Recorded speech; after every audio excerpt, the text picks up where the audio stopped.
Hello everyone, Alexander here again, and today I'll give you an update on the current work for Phase 2 of Layan Green Park. This is our November update. The tower crane has been dismantled so we can continue installing the retaining wall behind buildings H and K.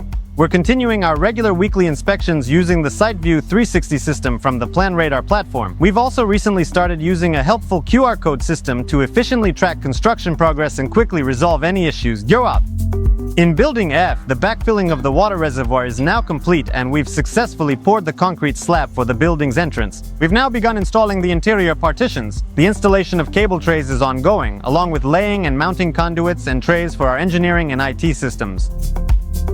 In Building G, the installation of window and balcony frames, including the glazing, is complete on the 6th and 7th floors. Work is still underway on floors 2 through 5. We've finished installing the frames for the entrance and interior doors on the 5th and 6th floors. The final layer of flooring has been poured in the apartments on the 6th and 7th floors. The final ceiling finishing is complete on the 6th floor. Facade work on the ends of the building is ongoing, and we've also begun the thermal and waterproofing of the roof. In Building H, the installation of window and balcony frames is ongoing on the 6th and 7th floors. Testing of the engineering systems is in progress. We've started installing the thermal insulation and waterproofing on the roof. Over in Building L, we've poured the basin for the first swimming pool. We're continuing to install and reinforce the formwork and walls for the remaining pools.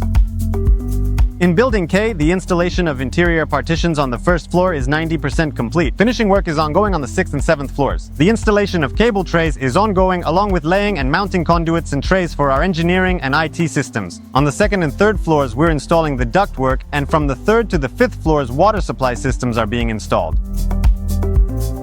Alright, thanks for watching our updates. Be sure to subscribe to the channel and click the bell icon so you can stay informed of all the changes. See you next time.